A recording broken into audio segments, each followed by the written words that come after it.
Cher Sagittaire, bonjour, vous regardez Jean-François sur Fabiola Voyance. Voici vos prévisions pour le mois de juin. Alors ce mois de juin, il est toujours aussi marqué par la présence et l'influence de... Je regarde les petits oiseaux parce que écoutez, je sais pas ce que c'est. Ça fait train. L'autre jour, il y avait un écureuil. Marqué par la présence et l'influence des planètes en Gémeaux. Donc le Gémeaux, c'est le signe opposé sur le zodiaque. C'est-à-dire que le Gémeaux est, comment ça s'explique cette opposition? En fait, vous avez tous les deux un regard sur la vie qui est plutôt optimiste, mais votre regard à vous est teinté d'idéalisme. Il y a de la noblesse dans vos actions. Il y a quelque chose que vous voulez entreprendre pour le bien, pas forcément pour le bien d'autrui au sens sauver le monde, c'est pas ça, mais de créer des situations à travers lesquelles chacun puisse, grâce auxquelles chacun puisse s'épanouir, s'amuser, se divertir, être ensemble, vous voyez. C'est un peu le barbecue utile. Voilà, c'est un peu caricatural ce que je dis. Mais c'est ça, il y a un côté bon vivant.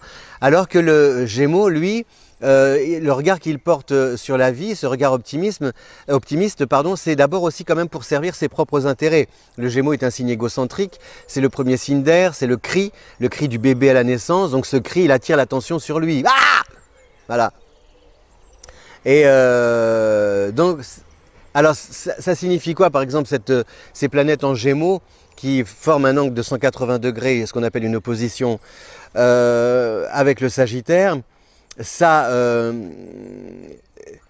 c'est-à-dire que vous allez vous heurter à vous allez vouloir voir loin, vous voulez voir loin, vous essayez d'élargir l'horizon, vous essayez d'élargir votre champ d'action, et vous vous heurtez à des personnes qui, autour de vous, ne pensent qu'à servir leurs propres intérêts. Voilà, on te met la main sur l'épaule, c'est sympa, t'es gentil, mais bon, non, on ne peut pas te donner satisfaction. Non, on n'a pas les moyens, tu te débrouilles comme ça, Barbara. Voilà, donc c'est un peu ça, il y a des frustrations. Il y a des frustrations parce que il faut se méfier justement de cette tendance à mêler l'affectif, par exemple, au travail ou à vos activités. Donc, si vous voulez de développer des projets avec des personnes avec lesquelles, normalement, vous vous entendez bien, mais le problème, c'est que ces personnes avec lesquelles vous vous entendez bien, soit elles ne sont pas compétentes, soit elles ne sont pas disposées, soit elles sont un peu paresseuses, soit alors elles pensent un peu à leur propre carrière, vous voyez. Donc tout ça, ça crée des malentendus parce que vous ne savez pas si vous devez taper du poing sur la table, monter au créneau, dire basta, Barbara, ou alors prendre votre mal en patience. Et a priori, vous êtes quand même obligé de prendre votre mal en patience parce que Saturne qui est en Verseau et en plus qui est rétrograde en Verseau, c'est-à-dire qui fait marche arrière, c'est la planète du temps, de la rigueur, de l'austérité, de la patience, de la prudence. Donc Saturne en Verseau, de toute façon, c'est comme si vous voulez, entre le Gémeaux et le Verseau, c'est comme si les planètes vous disaient « Ok, c'est le déconfinement ». Tu veux, toi, aller dans le monde, mais les autres ne sont pas là où tu les attends. Les autres te barrent la route. Les autres,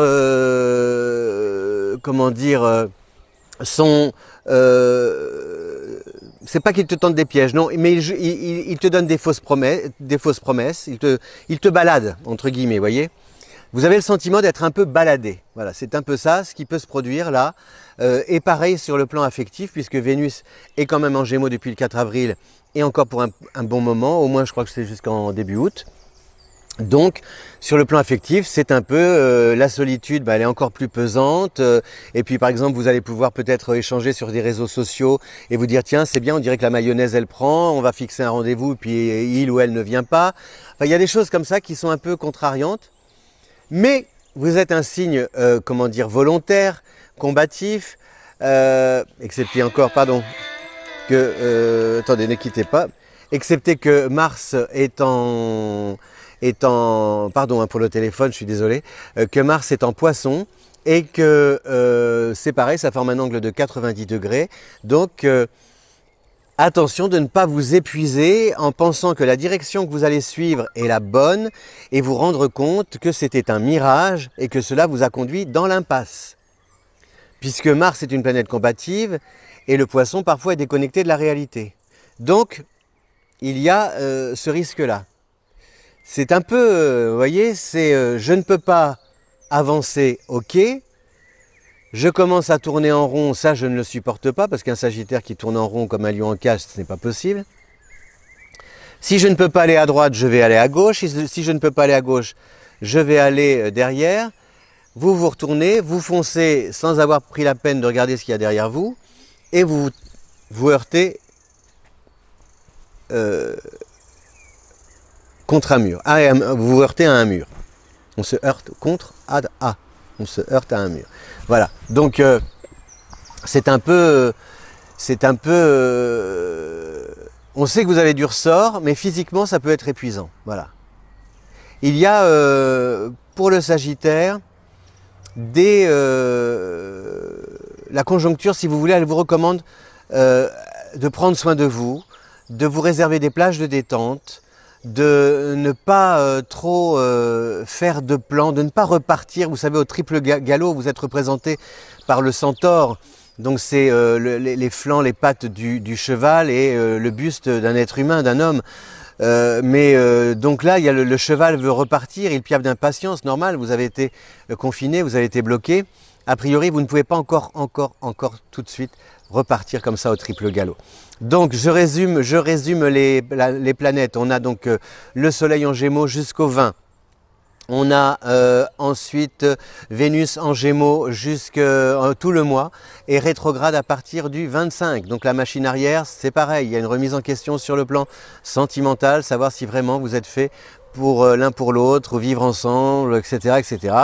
Mars est en Poisson tout le mois, ça forme un carré, donc attention, la combativité peut justement vous fatiguer, vous épuiser.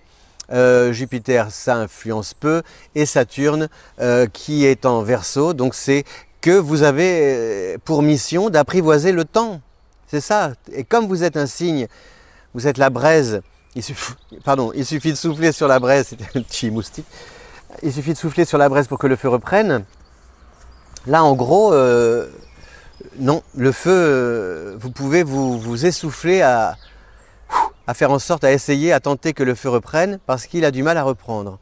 Et pourtant, il y a une petite étincelle qui reste, et faites confiance justement à ces braises qui ne s'éteindront pas, et que vous pourrez, c'est ce que vous dit Saturne, que vous pourrez rallumer, ou qui peut-être se rallumeront d'elles-mêmes, parce que quelqu'un aura jeté un bout de papier dans la cheminée, et que le feu reprendra. Vous voyez, ce n'est pas forcément par vous-même que ça reprendra, que la situation, c'est peut-être aussi par des événements, d'autres personnes, et pas forcément celles que vous connaissez. Vous voyez, en fait, ce que je ressens pour moi, pour vous, pardon, pas pour moi, pour vous, peut-être lapsus, lapsus, Jean-François, allongez-vous, Dr Freud, Sigismund, né le 6 mai 1900, je ne sais plus, voilà, mon maître.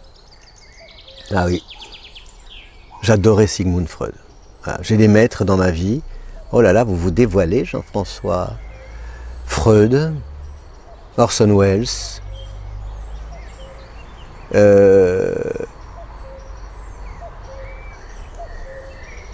dans le cinéma, Frank Capra, très grand metteur en scène, des acteurs de talent, Jack Lemmon, James Mason, des gens qui se fondent, vous voyez, qui arrivaient à se fondre. Bon, enfin, Freud, il ne se fondait pas, lui.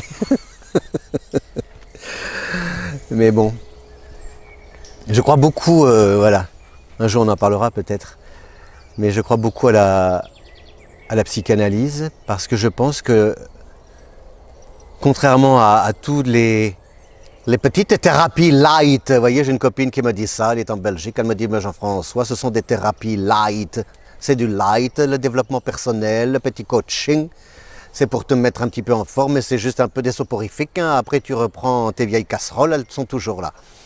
Alors que non, je ne me moque pas, j'adore la Belgique, j'adore les Belges, j'aimerais vivre des fois à Bruxelles ou à Liège, j'adore, voilà. C'est affectueux, voilà. Et je les invite aussi à se moquer de moi parce que je sais qu'ils le feront affectueusement. Faut arrêter avec tout ça, des fois. Je regardais des sketchs l'autre fois, je me disais, mais alors à ce moment-là, tout ce qu'on a vu comme sketch et tout ça, là, les inconnus, mais ce serait aujourd'hui, ils seraient fusillés sur place, tous ces gens-là, les pauvres. Qu'est-ce que je voulais dire? Oui, et donc, oui, à la vertu de parce que la psychanalyse, c'est vous qui faites le chemin vous-même, voyez? C'est vous qui faites le parcours. Et j'aime bien cette image que Freud était avec le docteur Charcot et il pratiquait l'hypnose et avec une patiente ou un patient, je ne sais plus, enfin je résume, hein, c'est un peu... Et donc, comme là, par exemple, face à face, je vous regarde, donc c'est comme si vous étiez face à moi, je suis l'hypnothérapeute, je suis Charcot, je suis Freud, et à un moment donné, Freud est passé derrière le patient. Et en passant derrière le patient, il s'est aperçu que ça provoquait des choses chez cette patiente et ça libérait sa parole. Parce que, et moi, c'est vrai que des fois quand je fais de la voyance, je préfère des fois en faire par téléphone parce que le face-à-face, mes mots vont induire et provoquer une réaction et en fonction de votre réaction. Et donc j'ai l'impression que c'est moi qui induis votre réaction. Vous voyez, je vous dis, je vois qu'il va y avoir un souci sur le plan professionnel. Bon, vous allez faire, ah, si vous faites ça, bon ben voilà, j'ai induit et donc vous subissez un peu l'information. Voilà. Et donc des fois c'est mieux. Moi je dis toujours, j'aimerais vraiment faire de la voyance. L'idéal ce serait comme, vous savez, dans les confessionnaux, un confessionnal des confessionnaux. Ah oui, je sais pas, tiens. Ah oui, un confessionnal, non? Un confessionnal. Bon, dans un confessionnal, faudrait que je regarde, j'ai pas le temps. Vous me le mettrez, mais je lis pas. Alors donc, je vais regarder. Un confessionnal des confessionnals. Un confessionnal des confessionnaux. Et donc être comme dans un confessionnal, ne pas voir la personne, ne pas vous voir, dire ce que je ressens, vous ne posez pas de questions, et peut-être à la fin je vous laisse poser une question, mais vous prenez le risque de ne pas, que je n'aborde pas le sujet qui vous préoccupe du moment.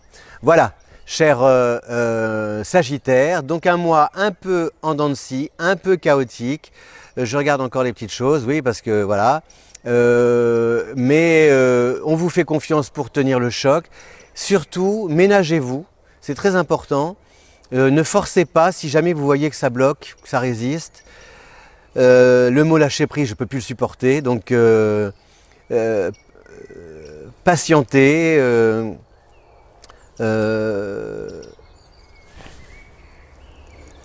Qu'est-ce qu'il faut faire si vous voyez que ça bloque? Attendre, oui, c'est tout, oui. Attendre. Voilà. Je vous l'ai dit des fois dans une autre vidéo, moi quand les choses ne me plaisent pas, je me dis toujours ça va s'arrêter un jour. Et ça s'arrête toujours un jour. Hein. Voilà, donc j'attends. Comme les hommes politiques, il y a des hommes, des visages, voilà, on se dit bon bah de toute façon ils ont des mandats, pas forcément en France, hein, au-delà. Alors au Brésil par exemple, on se dit va bien falloir que ça s'arrête un jour, hein, va bien falloir, parce que mais en attendant vous allez me dire oui ils font des dégâts, c'est vrai. Bon bah merci beaucoup, je vous offre ces roses et puis je vous souhaite un bon mois de juin. Allez, on finit en chanson, oui parce que je voudrais rendre hommage à Jean-Loup Dabadi et à Michel Piccoli. Il y avait une très jolie chanson que j'aimais bien qui était chantée par Frida Bocara. C'était on s'aimait tendrement et c'était l'été. Ah, je me rappelle plus. On s'aimait tendrement et tu m'as quitté. Au moment, non, on s'aimait tendrement et c'était l'été, un moment qui mourait quand tu m'as quitté, cette année où Piccoli jouait les choses de la vie, toute ma vie, je m'en souviendrai. Très jolie chanson, voilà, parce que c'était des gens, Piccoli, Dabadi, tout ça, ce sont des gens surtout qui nous ont suivis, qu'on a suivis toute notre vie. Voilà, allez, si vous aimez cette vidéo, merci de la partager sur les réseaux sociaux. Vous voyez, la nuit tombe là. Enfin, ça se voit pas encore, mais et si vous voulez aussi eh bien, découvrir vos affinités, vos compatibilités, votre thème astral, c'est sur le lien qui est à votre disposition en description. À bientôt, ciao!